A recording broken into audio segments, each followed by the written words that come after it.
My name is Nelson DeMille, your host for the History of Air Combat. I became interested in the history of military aviation when I first flew into battle in Vietnam aboard Army Huey choppers, and as an author I have researched many areas of this fascinating subject, which have become part of my best-selling novels. I am proud to present this extensive video, History of Air Combat, produced in commemoration of the 50th anniversary of the United States Air Force. The video you are about to see, Pilots at War, Mission Accomplished, is a dramatic conclusion of Target for Today. Continuing on your strategic bombing mission, your B-17 Flying Fortress is fighting its way over Nazi-occupied Europe, battling the hordes of enemy fighters spitting machine gun and cannon fire at you, and braving the deadly anti-aircraft flak which is bursting all around. Experience the frightening, heart-wrenching sight of a B-17 flying alongside yours, going down in flames. At last you hear the shout, "Bombs away," and fight your way back home over hostile Europe to the welcome sight of the White Cliffs of Dover. Then it's back to your base for debriefing and preparing for tomorrow's mission. The synoptic situation today is this. We have a high-pressure system centered over northwest Europe, up here near Finland, extending southwestward down across the British Isles. At takeoff time, there will be 0 to 3/10 low clouds, also a layer of high clouds above 23,000 feet, 4 to 6/10 in amount. Also a middle layer of clouds in there between 10 and 12,000 feet. These medium and high clouds decreasing out over the North Sea to 3 to 5/10 each in amount. The high clouds continuing 3 to 5/10 and also the middle clouds on toward the target, decreasing to 0 at the target. Low clouds continuing 3 to 5/10, decreasing to 2 to 4/10 at the target. Base 2,000 feet, tops 5,000 feet. Visibility 4 to 6 miles. The temperature at bombing altitude minus 26 degrees centigrade. The freezing level on your route out 12,000 feet over the North Sea with light rime in the middle clouds.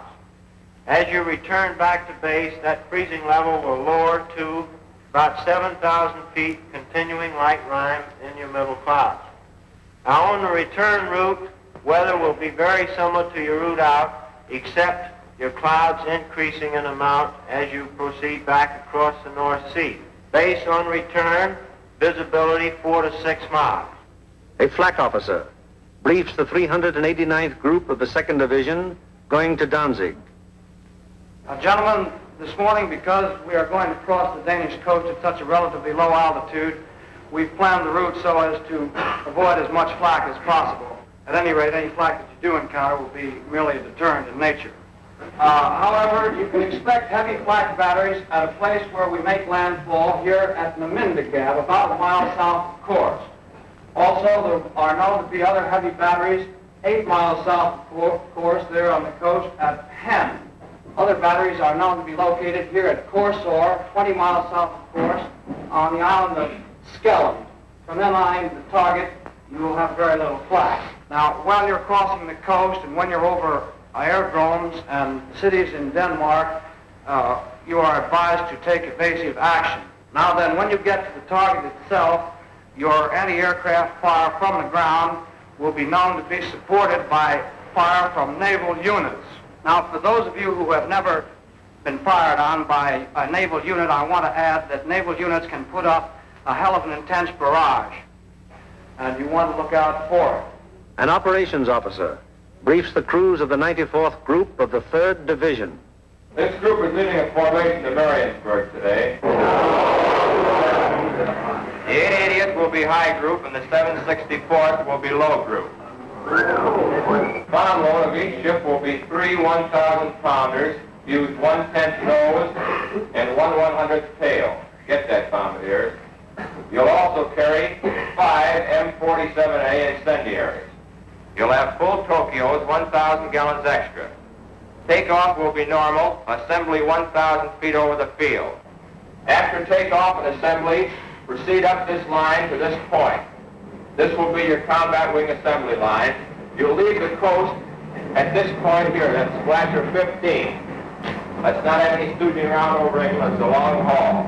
The 57th Combat Wing will follow us today at a 3-mile interval. Now to the 95th group. B-26s will be hitting the Lille area and the lowland at approximately 0 minus 40 minutes. One group of P-47s will strike the Warden area and join us for escort on the way out, joining us at approximately this point here. All other forces are using approximately the same route today. Just one point, and that's that the Anklam force will probably pass us coming out as we're on our way in. You should see plenty of air activity. Let's hope that most of it is out. The climb will commence at the English coast, climbing at 150 miles an hour, 100 feet per minute. We should reach bombing altitude approximately the Danish coast, and under no circumstances should the Danish coast be crossed at less than 12,000 feet. We will drain Tokyo's as soon as possible. We should have plenty of gas. We figure approximately 400 gallons overload. At the 100th, the operations briefing is completed.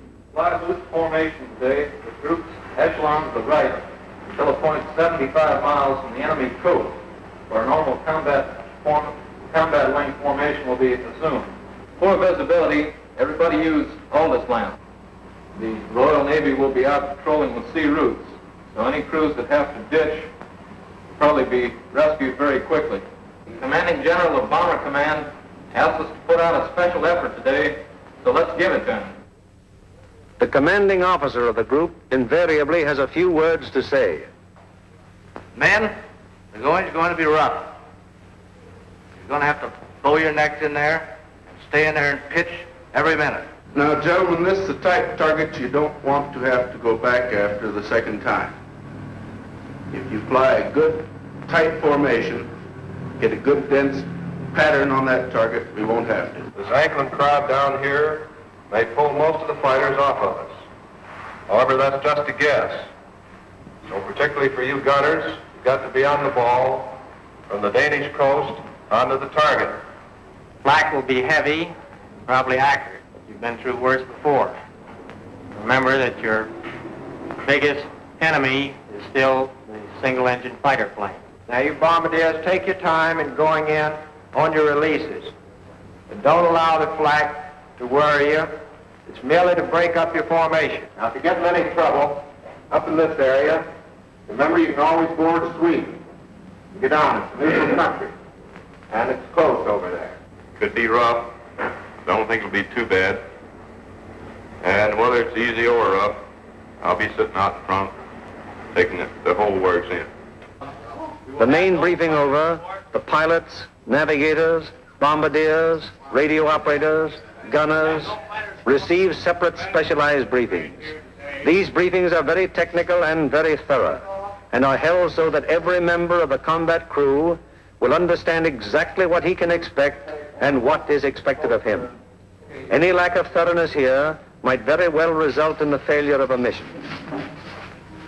As dawn breaks over the English countryside, it finds the ground crews still working grimly in an effort to get every plane in the air that is scheduled to be dispatched.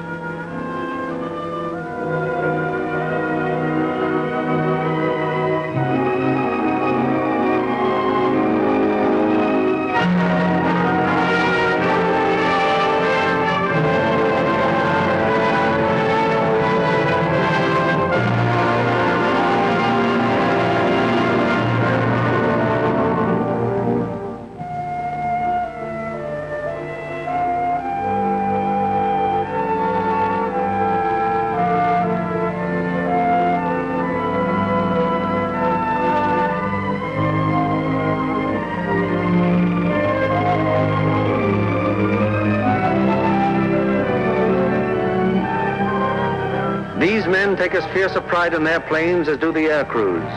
To each of them, it is a personal tragedy, reflecting in some way on their capabilities when their airplane is forced to turn back without having completed its mission, or when they have been unable to get an expected plane ready in time for a mission. It's getting on to the time when the combat crews go to their planes. Here they are in the crew room, putting on their flying clothes. Clothes and equipment especially constructed to ward off the intense sub-zero cold which they will encounter so shortly.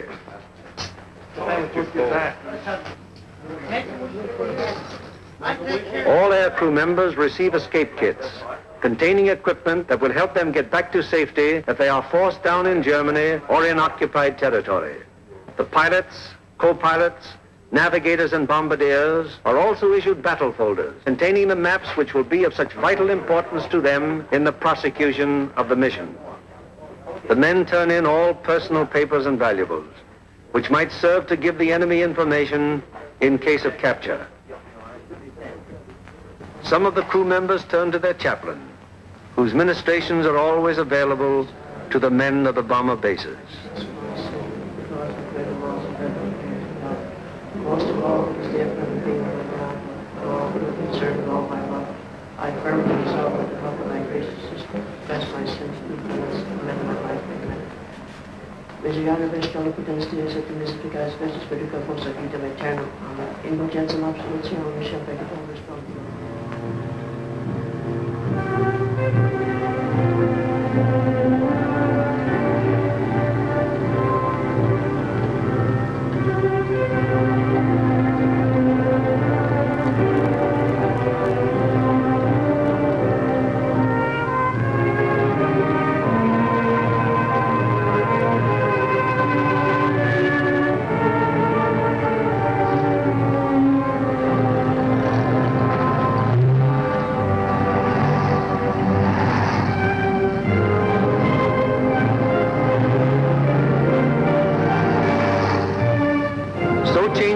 Weather in the European theater that sometimes widely varying conditions will be found on fields only a few miles from each other.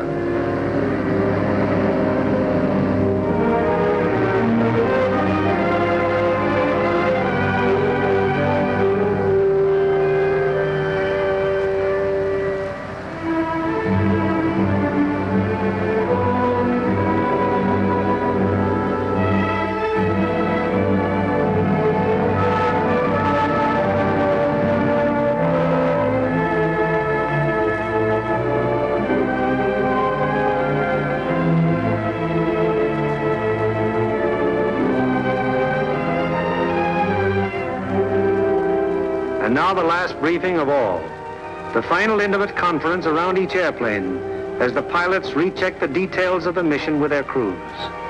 Crew members have ceased to exist as individuals.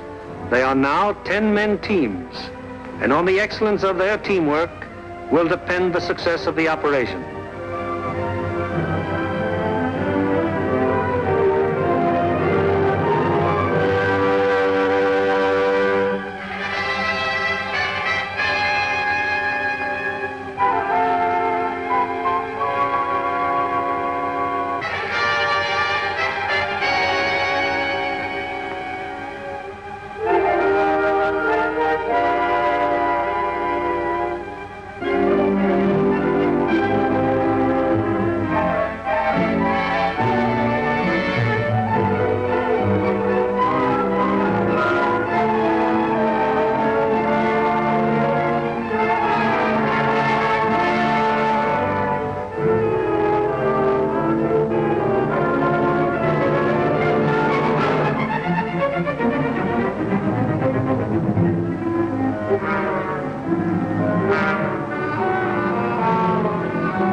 commanders of 20-odd fields of the 8th Air Force, more than 400 forts and liberators, with their 4,000 crew members, taxi for the takeoff.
Plane of each squadron, upon becoming airborne, proceeds for about 90 seconds.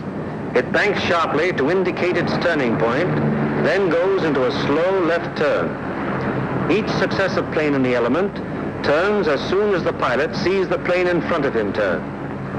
The element of 3 planes levels off at 1,000 feet and returns parallel to the takeoff runway at a distance of about 2 miles. Here the elements start to assemble into squadrons of 6. Continuing to circle the field, the squadrons then go to 2,000 feet, where the group assembly takes place.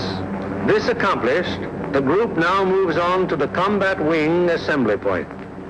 Here is how the group stacks up from the side. The group has a depth of 850 feet. This is how the group looks from above. In the lead squadron, the second element is flown with the nose of the leader slightly behind and to the right of the right wing aircraft, first element. The lead plane of the high squadron flies even with the lead plane, second element, lead squadron. The second element of the high squadron flies with the leader's nose just behind and to the left of the left wing aircraft, first element. Here is the group as an enemy fighter pilot sees it, from head on. The first element of the lead squadron is stacked high left and low right. The first element of the low squadron is stacked high right and low left. Likewise, the first element of the high squadron is stacked high right and low left. All second elements are flown low. The second element of the lead squadron is stacked high left and low right. The second elements of the high and low squadrons are stacked high right and low left. Experience has shown that this arrangement of the group brings to bear on attacking fighters the greatest possible amount of firepower by utilizing to fullest advantage the field of fire of each gun in the formation. Again, it is proved to be the most maneuverable formation from which to execute the primary and all-important purpose of the mission, the dropping of the bomb loads on a precise target. Obviously, it would be desirable to stack as many bombing planes as possible in one defensive formation. However, it has been found that the largest practical defensive formation is the combat wing of 3 groups. Any formation of aircraft larger than this becomes unwieldy. This force has a depth of 3,000 feet. The nose of the lead aircraft of the low group is aligned with the tail and slightly to the left of the rearmost aircraft of the lead element, lead squadron, lead group. The nose of the lead aircraft of the high group is aligned with the tail of the rearmost aircraft of the lead element, lead squadron, lead group. The combat wing having been assembled, they now move on to make rendezvous with the rest of the task force. In this case, another combat wing.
From the force which is to attack Anklam is now approaching the Danish coast, and the formation is subject to enemy attack at any moment.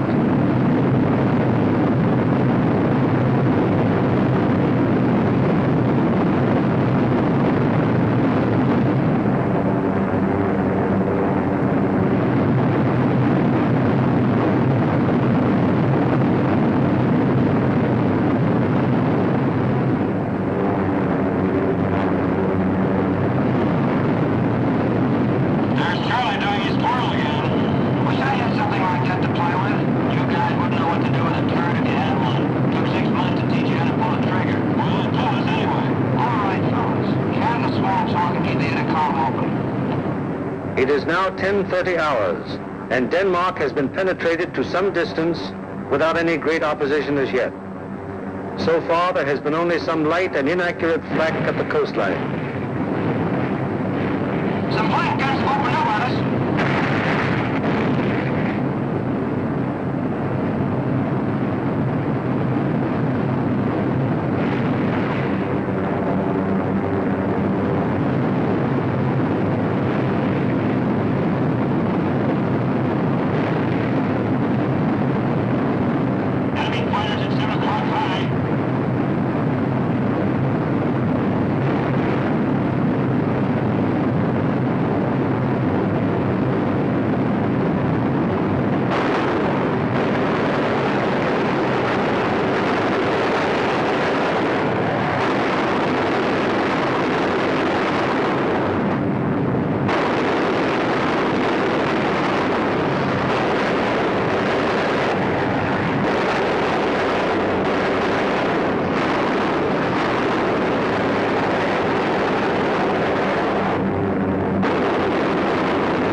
From 10:30 on, the Anklin formation has to contend with constant German fighter attack from all levels and all clock positions.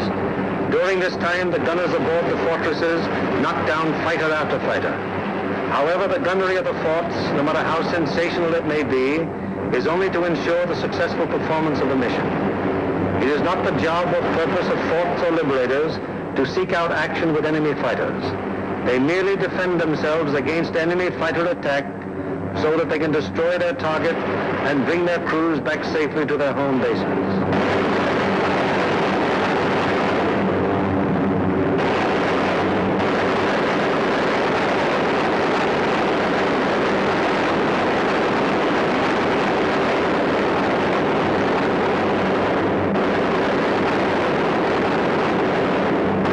An anxious moment comes now for the lead navigator and bombardier. The formation is approaching the initial point. That is the point where the wing will turn off and make its bombing run on the target. Upon proper navigation to this point may rest the success of the entire mission. Pilot to left, waist gunner. We're over the IP.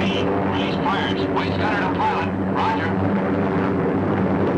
Once the combat wing has reached the IP, it breaks up into 3 component groups, for the wing formation is too unwieldy for a unit bombing operation. As the IP is reached and the lead airplane of the lead group is about to make the turn, it fires 2 red flares, spaced 5 seconds apart. Then the group makes its turn onto the run-up. The low group goes on straight ahead for 20 seconds, then makes its turn. The high group proceeds for 20 seconds beyond the low group's turn, then it turns on to the run-up.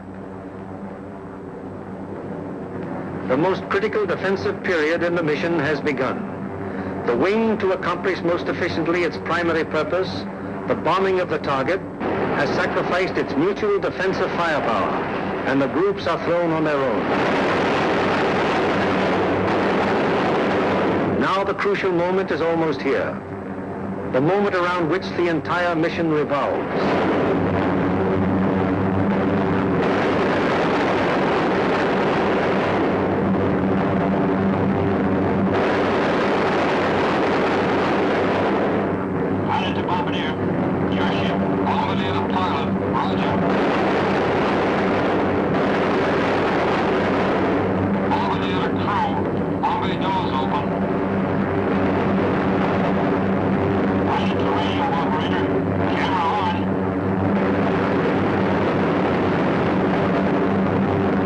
Bomb bay doors open, the group is committed to its attack.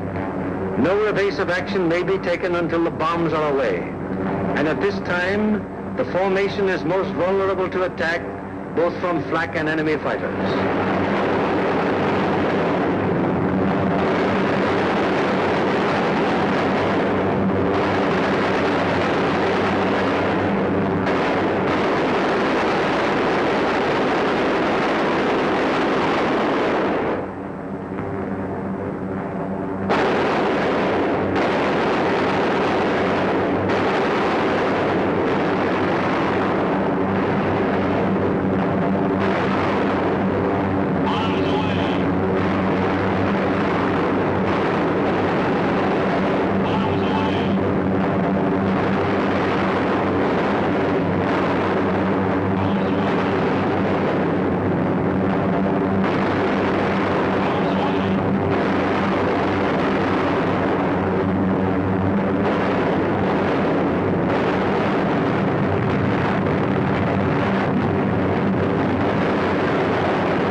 Marienburg, an hour later, the second task force comes over the target.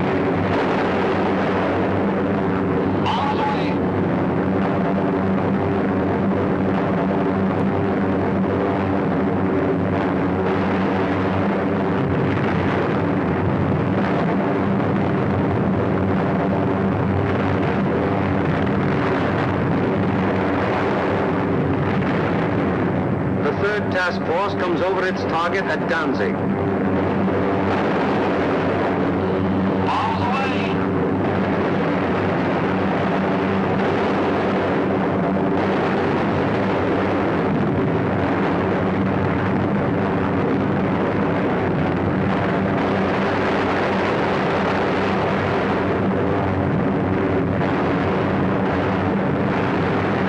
The 4th and 5th task forces arrive over the harbor area of Gdynia.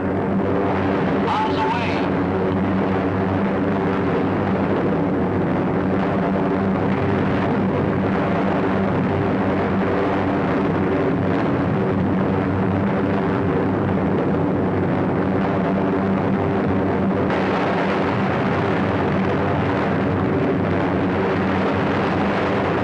Bombs away on primary at 1142 hours. Yes. Sir, in addition to England, which was attacked at 11:51, Marysburg was attacked at 13:05. It is standard procedure for the group leader to inform Bomber Command the moment the target has been attacked. Bomber Command, in turn, promptly informs the commanding general of the 8th Air Force. Laker, I have the additional information. I reported to you that England was attacked. All primaries were attacked. We received strike messages on all primaries. Danzig at 13:07, Marienburg at 13:05, and Gdynia at 13:11. Yes. Yes, sir. I'll advise you as soon as they land. After getting bombs away and closing the bomb bay doors, the groups can now defend themselves again, at least to the extent of evasive action against the flak and fighter attack.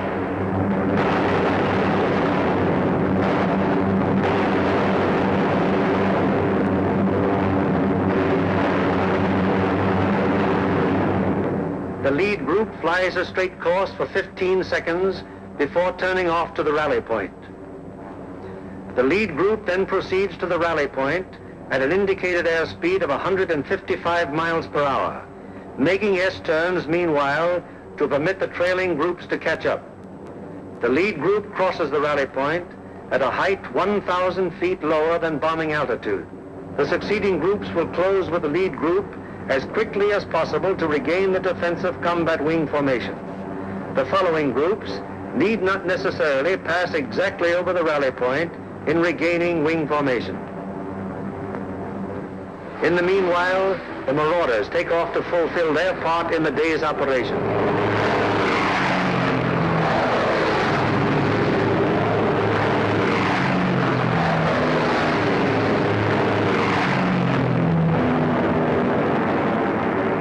They bomb the aerodrome at Woensdrecht, one of the most important of the enemy's fighter bases.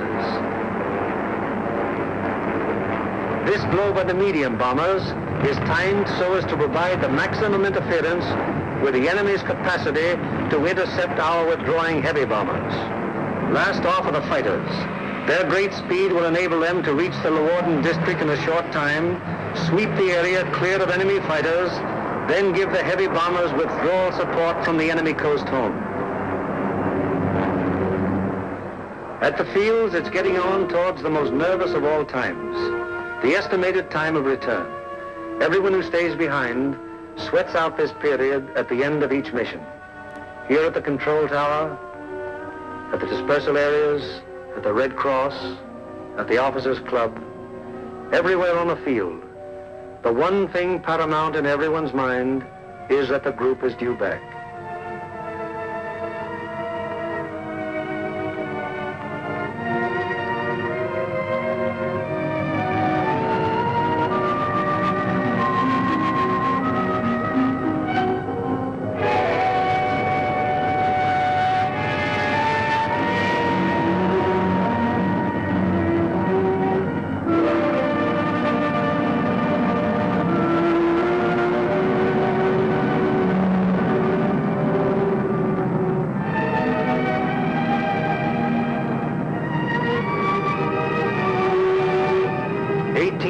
To attack the target.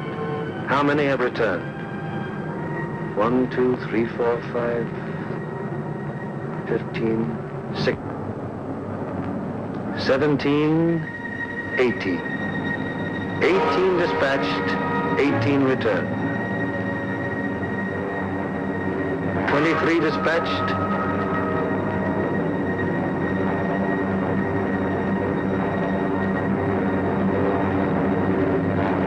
23 returned. However, there are other groups which weren't so fortunate. 18 dispatched, 17 returned. 20 dispatched, 19 returned.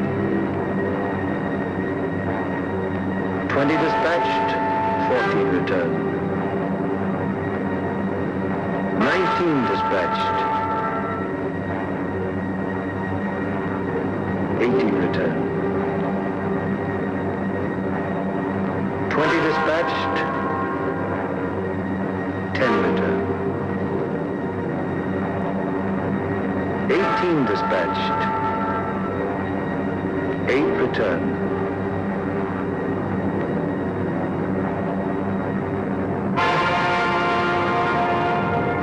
Flares dropped from aircraft signal the presence of wounded aboard. These airplanes are given priority in landing.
firemen are home, but their job isn't over yet. Before they can go to their billets for a well-earned rest, they must first undergo one of the most important phases of any mission, interrogation. It is highly important to question the crews at the first possible moment after the mission, while their impressions and memories are still fresh.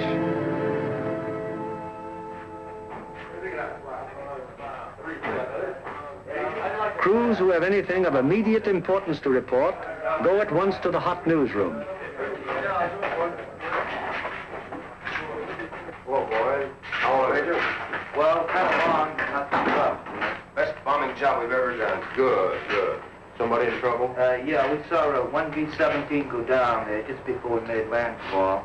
Where was that? Well, that was at 5240 north. 5240, yes. 1 degree, 50 minutes east. 0150 east. Yes, and what time was that? That was at 1524. And was that a G-fix? That was a G-fix, yes. And we had the radio operator get on the MFDX section. He sent in the coordinates of the fix. Good. And I had my radio operator turn his IFF to emergency when we saw it go down.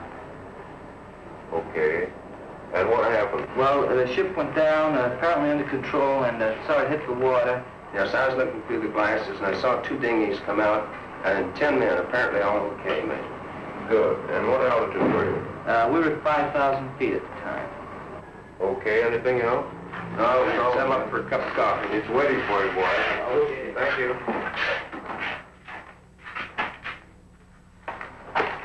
Third Division, please. A.R. Smitty, I got a B-17 crew down the dinghy. Thanks, Bill. 16 group, please. Special aircraft priority. Flight control, please. 16, bomb division here. We have a B-17 reported fixed at 52 degrees, 30 minutes north, 1 degree, 30 minutes east. That's right. He was seen to ditch, yes. He was seen to ditch at 15:24 hours by the reporting aircraft. 2 dinghies were seen to break out, and 10 men got into them. The reporting aircraft was at 5,000 feet. Yes, that position's an MF fix. Okay, 16. Thank you.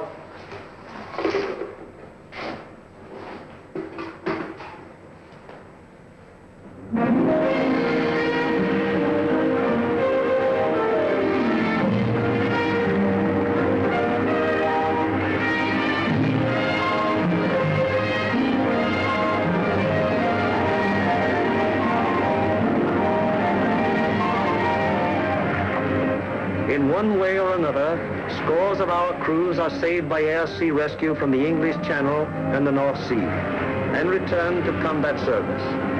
Aside from human values, a trained fortress crew is even more valuable than the plane they man. And the work of the air-sea rescue unit has been of enormous value to the 8th Air Force. The hungry crews are fed enough to hold them until they can be interrogated and get to their regular chow. These men are from the groups that went to Anklam. What time did you go over the target? At 11:43 hours. We went in at 12,000 feet. Did you get your bombs on the target? Yeah. What about enemy fighter opposition? Well, that's something we should not discuss. Really? Well, let's get some of the details. Where did it begin, Paul? Well, they first jumped us at 10:30 there just off the Danish coast. And how long did the attack continue? They stayed with us to the target and until 1327. Then at 1345 we had another group attack and stayed until 1405. We had a couple more attacks, and the last one was at 1526 just off the Danish coast coming out. And about how many enemy fighters did you see? Well, I don't know how many of them might have been repeated, but I saw 6 or 7 myself. I couldn't keep track of them, sir, but I counted about 65. I stopped trying to count when I got... Do you think it'd be accurate to say, then, that your ship saw between 65 and 80 enemy aircraft? Yeah. What type of enemy aircraft did you encounter? Well, from what I could see from the tail, they threw the book at us. FW-190s, ME-109s, 110s, 210s, Dorniers, even JU-87s and 88s. I saw a couple of Focke-Wulf 189s, at least 2 Heinkel 111s. What positions did they attack from? Oh, they came from all over the place. Fighters are pressing home their attacks from 300 to 400 yards. Would you characterize these attacks as determined? Determined? Brother, you can say that again. No, I think those guys are really trying to shoot us down. I wouldn't be surprised. How would you describe the enemy fighter tactics? Well, I describe them as murder. They usually attack in formation, queue up about 300 or 400 yards away, 12, 13 single-engine fighters come barreling right through the formation. How'd the twin-engine fighters react? They stayed out to the side and above, just out of the range of our guns, and shot cannons and rockets at us. Then they'd queue up and press home a regular fighter attack. What caliber would you say the cannons were? My guess would be 37 millimeters. What do you think, Adam? What about the rockets? We shot a lot of them. I didn't actually see any hit our formation, but they weren't doing us any good. I saw one of them blow a wing off the 17 below and ahead of us. They started to spin in. Any shoot? No, sir, I didn't see him. Where was this? Over the target, right up to the target of bomb. Did you fellows notice any distinctive markings on the enemy aircraft? Yeah. Oh, quite a few. There are a number of FW-190s, mostly yellow noses, some white noses. No red nose. No, I didn't see them. Boy, those yellow little boys really come in close, don't they? Did you see that one come right on our left wing? Yeah. I saw 109 with black and white diagonal markings under the wing. Black and white. I had white nose. All right. Yeah. Getting back to those rockets, I believe that Jerry can reload his rocket guns from inside the ship. Yeah. That'd be my guess, too. I saw at least 9 bursts from rocket guns on one ME-210. 9 bursts. Talking about 210s, there was one that came in and shot a cluster. It looked like clay pigeons to me. Say, those things look like baseballs to me. Can you describe that more fully? How did they react? Well, they didn't look like baseballs. It was more like streamlined and smoked all the way down, but they didn't explode. Didn't explode, huh? No. What about planes? I knocked down 2. They were making attacks about 5 o'clock level. Yeah, I saw them. One of them blew up in the air, and the other one went down in flames. The pilot of the second one bailed out. That was at 11:44. We were right over the IP. Were any other guns firing at these planes? No, sir. These were my babies. Any more? Yes, sir. I got one destroyed and one probable. I knocked a 210 down right over the target. The plane exploded in the air. I got a burst of a 110, and it started down in flames. I couldn't see whether it went all the way down or not. We're under constant attack. Bombing results and enemy fighter reaction are only one phase of the interrogation. The enemy's anti-aircraft defenses, their concentration and their accuracy are also matters of great interest to the interrogators. The group of the 2nd Division, which went to Danzig. How would you describe the flak en route to the target? From the coast of the target, it was meager and inaccurate as height and deflection. Over the target, it was still meager, but pretty accurate as height and deflection. Is that how the rest of you codes would describe it? What about on the way back? Well, it was meager and inaccurate, except now when we crossed the coast. They threw up a box barrage that was pretty accurate as to height. In fact, it was good at the altitude, but the deflection was a little off. The first burst hit about 100 yards ahead of the lead plane. And we felt the concussion of it, right? We got a couple of flak holes in the fuselage right around my gun position. Any other battle damage? A couple of flak holes in the nose. Burst at 303 in the number 4 engine. Got an oil line. What was your altitude when this box barrage almost caught you? 21,500 feet. Did any of you notice anything unusual or peculiar about the flak burst? No, it looked like the same old black flak to me. What's the 6-3 half-seater? Also valuable to the interrogator is any intelligence that might be picked up by the crews en route to or from the target. Such observations may be completely incidental to the mission, but can prove to be of great value at another time when another target is being attacked. Let's find out what the force attacking Marienburg discovered on their way to and from the target. This smoke screen at Danzig, where does that emanate from? Well, it looked like to me it was coming from off of floats and boats here with smudge spots on them, actually just a little ways off the coast. Yeah, honey, they were shooting it up from the ground, too, and it get up so high and That ain't burst mushroom. and mushroom out. Mushroom, yeah. Would you say it was effective? Well, we didn't pass right over the city itself, so we couldn't say definitely, but it looked like to me it'd be pretty doggone effective. Was it all right? You see anything else? Yeah, there's a new airport about 2 miles below Danzig there, south of Danzig. What it look like? Pretty large airport with grass runways and a lot of construction at the south end. I seen another one there at Puck. It seemed like it was building runways and some buildings new building right there, quite enough to be hangars. Okay. Now, how about military installations? Did you see any of those? Well, south of Stadtdorf in East Prussia, we saw some installations that might have been fortifications. They were large rectangular buildings with red tops. Yeah, there were 2 rows of 4. 4 buildings each? Yes. Good deal. Now, did you see anything else? As soon as interrogation of the men is finished, the interrogation forms are checked and general statistics on the group's part in the attack are compiled. All right, let's get going on this report. Okay. The number of aircraft dispatched. 20. C, number of aircraft attacking primary target. 20. Hello, I want the A2 duty desk. Hello, this is Norgren 492. Got flash teletype report for you. You ready? The organizational flow which we have observed throughout this picture has now begun to operate in reverse. Information obtained from the crews is evaluated in divisional critiques, conferences in which all responsible group and divisional officers carefully inspect the detailed record of the mission, discuss any failures that may have occurred, and plan to prevent their recurrence. After a particularly large or important operation, there will be a command critique, with the 8th Air Force Commanding General presiding. Here in the dark room, the strike photos of the targets brought back by the returning planes of the group are developed and printed with all possible speed, so that experts of Bomber Command can assess the damage done. Coming in from planes of every group participating in the various raids, and interpreted and appraised by trained photo interpreters, these pictures will give Bomber Command an excellent idea as to exactly what parts of the various targets were hit and how severely. Here, as seen in these pictures taken the following day by photo reconnaissance planes, severe damage has been inflicted on all the major and most of the minor buildings of the Arado factory at Anklam. This is a strike photo showing how Danzig looked during the attack. Very extensive damage has been suffered in the harbor area. Here is an annotated PRU picture of Gdynia as it appeared after the attack. A near miss is seen on the liner Deutschland type. The transatlantic liner Stuttgart does not appear in this picture, although she was seen afire and in the hands of tugboats immediately after the attack, as these strike photos reveal. Aside from the Stuttgart, several ships in the South Basin have been sunk or damaged, including the liner Oceania. Shore installations are also heavily hit.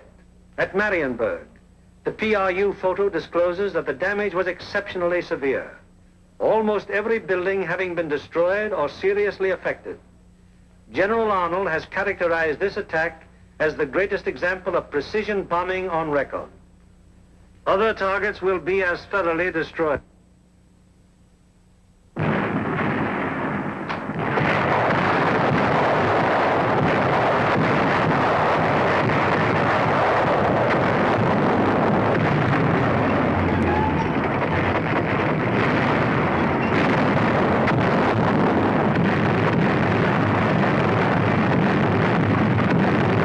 Today, while the invasion armies are pressing the Battle of Europe, the Battle of Germany continues.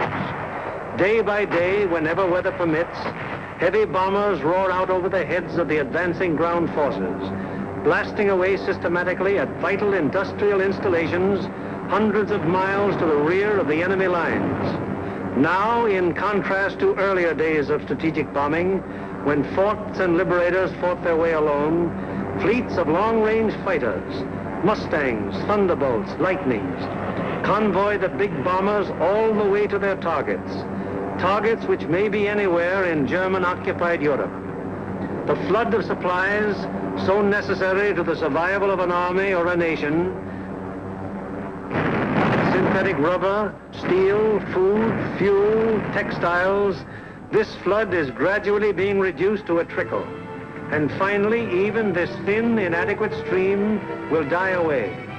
Then the German armies in the field and the German workers on the home front will have no food for their stomachs, no clothing for their bodies, no metals for their machines, and no fuel with which to run them.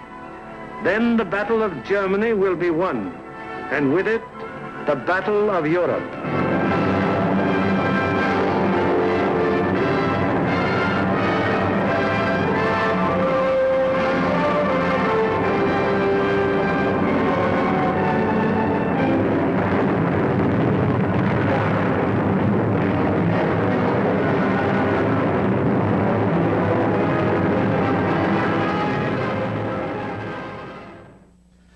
We have come to the end of another chapter in our video history of air combat. I look forward to joining you again for our next exciting presentation in this series.